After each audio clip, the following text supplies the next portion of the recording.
Sesuatu yang menarik baru sahaja berlaku di Asia Tenggara. Indonesia baru sahaja membuat langkah yang boleh mengubah aliran perdagangan bernilai berbilion dolar secara kekal. Dan negara yang merasai kepanasan sekarang bukan yang anda sangka. Ia bukan saingan lama Indonesia. Ia bukan kuasa barat yang jauh. Negara yang perlu memberi perhatian sepenuhnya kepada apa yang baru berlaku adalah Malaysia. Kerana Indonesia baru sahaja menemui cara untuk memintas Singapura sepenuhnya dengan laluan terus ke China. Dan jika Malaysia tidak bertindak balas dengan betul, kita mungkin terjaga 5 tahun dari sekarang tertanya-tanya bagaimana kita tertinggal. Ini adalah cerita yang tiada siapa di Malaysia bincangkan. Tetapi menjelang akhir video ini, anda akan memahami dengan tepat apa yang dipertaruhkan.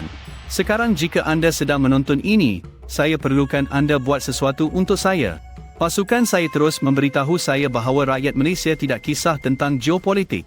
Bahawa video tentang laluan perdagangan dan persaingan serantau tidak akan perform. Saya rasa mereka salah sepenuhnya. Saya rasa rakyat Malaysia mahu memahami kuasa-kuasa yang membentuk masa depan kita. Jadi jika anda percaya kita layak mendapat kandungan yang melayan kita seperti orang dewasa yang bijak, tekan subscribe sekarang. Mari kita buktikan bahawa rakyat Malaysia mengambil berat tentang perkara yang benar-benar penting. Assalamualaikum. Sebelum saya jelaskan dengan tepat apa yang Indonesia baru buat, izinkan saya berikan konteks yang menjadikan ini begitu signifikan. Kerana tanpa memahami sistem semasa, anda tidak dapat menghargai betapa dramatiknya perubahan yang bakal berlaku. Dan percayalah, menjelang akhir video ini, saya akan dedahkan satu kelebihan strategik yang Malaysia masih ada yang boleh mengubah keseluruhan situasi ini. Tetapi pertama, anda perlu memahami kenapa Singapura begitu berkuasa selama ini. Selama beberapa dekad, Singapura telah mendominasi perdagangan Asia Tenggara. Sebabnya mudah. Geografi. Lihat peta.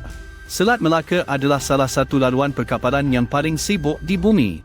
Lebih kurang 40% perdagangan global melalui laluan air sempit ini. Setiap kapal yang bergerak antara China, Jepun, Korea dan Eropah, Timur Tengah atau Afrika mesti melalui choke point ini. Dan terletak tepat di hujung selatan choke point ini adalah Singapura. Kelebihan geografi ini mengubah sebuah pulau kecil tanpa sumber asli menjadi salah satu negara terkaya di bumi. Singapura membina kemudahan pelabuhan bertaraf dunia. Mereka mewujudkan hub keuangan. Mereka menetapkan diri sebagai orang tengah yang tidak boleh diganti dalam perdagangan Asia. Selama beberapa dekad, tiada alternatif. Jika anda mahu menggerakkan barangan antara timur dan barat, anda melalui Singapura. Malaysia juga mendapat manfaat daripada ini. Pelabuhan Klang dan Tanjung Pelepas mengendalikan trafik limpahan. Kedekatan kita dengan Singapura bermakna kita mendapat sebahagian daripada limpahan kemakmuran. Kita bukan hub utama, tetapi kita cukup dekat untuk mendapat manfaat. Indonesia memerhatikan semua ini dari tepi. Kepulauan terbesar di dunia, 17,000 pulau. Populasi 280 juta orang. Namun entah bagaimana, Indonesia tidak pernah menjadi pemain utama dalam perdagangan serantau. Kapal melalui perairan Indonesia tetapi jarang berhenti. Wang mengalih, tetapi ia mengalih ke Singapura. Ini mengecewakan pemimpin Indonesia selama beberapa generasi. Mereka ada populasi. Mereka ada sumber. Mereka ada lokasi strategik. Apa yang mereka tidak ada adalah infrastruktur dan hubungan untuk mencabar dominasi Singapura. Sehingga sekarang, inilah yang berubah. Indonesia telah secara senyap membina sesuatu yang luar biasa. Satu rangkaian pelabuhan, kereta api, dan zon perindustrian yang direka untuk mewujudkan laluan perdagangan alternatif yang memintas Singapura sepenuhnya. Bahagian utama adalah hubungan ke China. Dan di sinilah keadaan menjadi serius untuk Malaysia. Inisiatif Belt and Road China telah melabur berbilion di seluruh Asia Tenggara. Tetapi projek utama di rantau kita adalah kereta api laju Jakarta-Bandung. Laluan kereta api ini, dibina dengan teknologi China dan pembiayaan China, hanyalah permulaan. Rancangan sebenar jauh lebih besar. Indonesia kini sedang berusaha untuk memanjangkan sambungan kereta api ke utara. Visinya adalah sambungan kereta api berterusan dari Jakarta melalui Sumatera, berpotensi menyambung ke tanah besar Asia Tenggara dan akhirnya ke rangkaian kereta api besar China. Barangan dari China boleh bergerak melalui kereta api melalui Asia Tenggara, sampai ke Indonesia, dan mengakses pelabuhan Indonesia secara terus. Tidak perlu Singapura. Tetapi kereta api hanyalah sebahagian daripada strategi. Indonesia telah secara agresif membangunkan pelabuhan air dalam. Pelabuhan Patimban di Jawa Barat direka untuk menyaingi kapasiti Singapura. Pelabuhan Kuala Tanjung di Sumatera Utara diposisikan secara strategik untuk menangkap trafik dari Selat Melaka. Ini bukan projek kecil. Ini adalah pelaburan infrastruktur besar-besaran yang direka untuk membentuk semula aliran perdagangan serantau. Sekarang inilah bahagian yang patut membimbangkan setiap rakyat Malaysia. Ini bukan sekadar tentang Indonesia lawan Singapura. Ini tentang Indonesia memposisikan diri sebagai rakan kongsi Asia Tenggara utama untuk China. Dan apabila ekonomi kedua terbesar dunia memilih rakan kongsi kegemaran di rantau kita, semua orang lain merasai kesannya. Izinkan saya jelaskan kenapa ini penting untuk Malaysia secara khusus. Malaysia sentiasa menduduki posisi pertengahan. Kita tidak semaju Singapura. Kita tidak sebesar Indonesia. Strategi kita adalah menawarkan keseimbangan. Infrastruktur yang baik pada kos yang lebih rendah daripada Singapura. Persekitaran perniagaan yang stabil. Lokasi strategik. Kita memposisikan diri sebagai alternatif yang munasabah. Bukan yang paling murah, bukan yang paling mahal. Pilihan pertengahan yang boleh dipercayai. Tetapi apa yang berlaku apabila Indonesia menaik taraf infrastrukturnya ke tahap hampir sama dengan Malaysia sambil mengekalkan kos yang jauh lebih rendah? Apa yang berlaku apabila pelaburan China mengalih secara keutamaan ke Indonesia kerana hubungan langsung yang baru ini? Apa yang berlaku apabila pengeluar yang mencari pangkalan Asia Tenggara mula memilih Indonesia berbanding Malaysia kerana logistik kini memihak kepada Jakarta berbanding Kuala Lumpur? Ini bukan hipotetikal. Ini sudah mula berlaku. Syarikat China semakin banyak menubuhkan pangkalan pembuatan di Indonesia. Rantaian bekalan kenderaan elektrik adalah contoh sempurna. Indonesia ada nikel. Banyak nikel. Lebih banyak rizab nikel daripada hampir mana-mana negara di bumi. Dan nikel adalah penting untuk bateri EV. China perlukan nikel. Indonesia ada nikel. Indonesia kini ada sambungan kereta api langsung dan pelabuhan moden yang menghubungkan ke China. Logiknya jelas. Pengeluar bateri EV China sedang menubuhkan operasi di Indonesia, bukan Malaysia. Tetapi tunggu, ia menjadi lebih rumit. Dan di sinilah saya perlu mencabar sesuatu yang ramai rakyat Malaysia percaya. Sesetengah orang fikir ini tidak penting. Mereka kata Malaysia dan Indonesia melayani pasaran yang berbeza. Mereka kata ada cukup perdagangan untuk semua orang. Mereka kata persaingan adalah sihat. Orang-orang ini terlepas pandang gambaran yang lebih besar. Laluan perdagangan bukan sekadar tentang menggerakkan barangan. Laluan perdagangan adalah tentang kuasa. Ia tentang pengaruh. Ia tentang siapa yang dapat menetapkan peraturan. Apabila Singapura mendominasi perdagangan serantau, Singapura mempunyai leverage yang besar. Syarikat terpaksa bermain mengikut peraturan Singapura.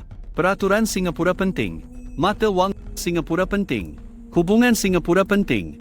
Jika Indonesia menjadi pintu masuk utama untuk perdagangan China ke Asia Tenggara, Indonesia mendapat leverage yang sama. Peraturan Indonesia mula menjadi lebih penting. Hubungan Indonesia menjadi lebih bernilai. Keutamaan Indonesia membentuk keputusan serantau. Dan di mana itu meletakkan Malaysia? Semakin berada di luar melihat ke dalam. Sekarang izinkan saya beritahu anda sesuatu yang kebanyakan penganalisis terlepas pandang. Peralihan ini bukan sekadar tentang ekonomi.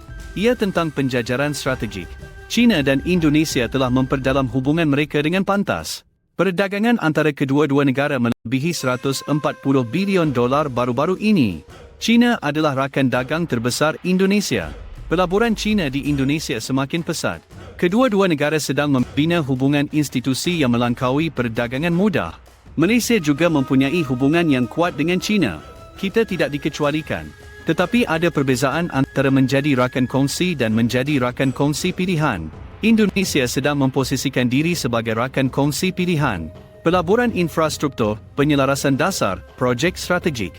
Semua ini memberi isyarat bahawa Indonesia mahu menjadi sekutu utama China di Asia Tenggara. Dan China kelihatan menerima. Ini mewujudkan peralihan yang halus tetapi penting. Apabila keputusan besar dibuat tentang seni bina perdagangan serantau, suara siapa yang lebih berpengaruh? Apabila perjanjian baru dirundingkan, kepentingan siapa yang diutamakan? Apabila pelaburan diagihkan, ke mana ia mengalih dahulu? Negara dengan sambungan infrastruktur terkuat dan hubungan dua hala terdalam mendapat kelebihan. Indonesia sedang membina kedua-duanya. Jadi apa yang Malaysia patut buat? Ini adalah bahagian di mana saya berjanji untuk mendedahkan kelebihan strategik Malaysia. Dan kelebihan ini adalah nyata. tetapi hanya jika kita menggunakannya dengan betul. Kelebihan Malaysia adalah ekosistem sedia ada kita. Kita ada sesuatu yang Indonesia masih membina. Ekosistem ekonomi yang matang, pelbagai, dan berfungsi tinggi. Sektor pembuatan kita bukan sekadar besar. Ia sophisticated. Pembuatan elektrik dan elektronik, petrokimia, peranti perubatan, komponen aeroangkasa. Ini bukan industri bernilai rendah yang boleh ditiru dengan mudah. Ini adalah industri yang dibina selama beberapa dekad dengan kemahiran khusus, rantaian bekalan yang mantap, dan pengetahuan institusi. Sektor perkhidmatan kita adalah maju. Kewangan Islam, pusat perkhidmatan berkongsi, ibu pejabat serantau untuk syarikat multinasional, perkhidmatan profesional. Ini mewujudkan hubungan yang melekat yang tidak mudah bergerak. Pangkalan bakat kita adalah kuat. Kemahiran bahasa Inggeris, pendidikan teknikal, tenaga kerja profesional. Syarikat yang memerlukan pekerja mahir menemui mereka dengan lebih mudah di Malaysia berbanding di Indonesia. Infrastruktur kita, walaupun tidak sempurna, adalah boleh dipercayai. Bekalan kuasa stabil, internet laju, jalan dan pelabuhan berfungsi dengan baik. Persekitaran peraturan boleh diramal. Asas-asas ini sangat penting kepada perniagaan yang membuat pelaburan jangka panjang. Indonesia sedang bertambah baik dalam semua dimensi ini. Itu tidak dapat dinafikan. Tetapi membina ekosistem mengambil masa. Anda tidak boleh sekadar membina pelabuhan dan kereta api dan mengharapkan syarikat multinasional segera memindahkan operasi mereka. Syarikat memerlukan keyakinan. Mereka memerlukan rekod prestasi. Mereka memerlukan bukti bahawa sistem berfungsi. Malaysia ada bukti itu. Dekat demi dekat bukti. Ini adalah kelebihan kita. Tetapi inilah titik kritikal. Kelebihan akan terhakis jika anda tidak mengekalkannya secara aktif. Indonesia sedang melabur secara agresif. Berbilion dolar mengalir ke infrastruktur, pembaharuan dasar untuk menarik pelaburan, pendekatan agresif kepada syarikat China. Indonesia tidak berdiam diri. Mereka sedang berlari. Jika Malaysia bertindak balas dengan rasa puas hati, kelebihan kita akan perlahan-lahan hilang. 5 tahun pelaburan Indonesia sementara Malaysia berehat bermakna jurang mengecil. 10 tahun bermakna jurang mungkin tertutup sepenuhnya. 20 tahun bermakna Malaysia mungkin mendapati dirinya secara kekal diturunkan ke status sekunder di rantau ini. Ini bukan alarmis. Ini adalah dinamik persaingan yang mudah. Apabila pesaing anda melabur dan anda tidak, pesaing anda mendapat kemajuan. Akhirnya, mereka mengatasi anda. Jadi apa yang Malaysia patut buat secara khusus? Izinkan saya berikan tindak balas strategik yang saya percaya masuk akal. Pertama, gandakan kekuatan kita. Jangan cuba bersaing dengan Indonesia dalam pembuatan kos rendah. Kita akan kalah persaingan itu. Sebaliknya, labur besar-besaran dalam menaik taraf industri sedia ada kita. Lebih banyak otomasi, pembuatan yang lebih canggih, produk bernilai lebih tinggi. Jadikan industri Malaysia begitu sophisticated sehingga perbezaan kos menjadi kurang relevan. Kedua, percepatkan hubungan China kita sendiri. Indonesia sedang membina sambungan kereta api.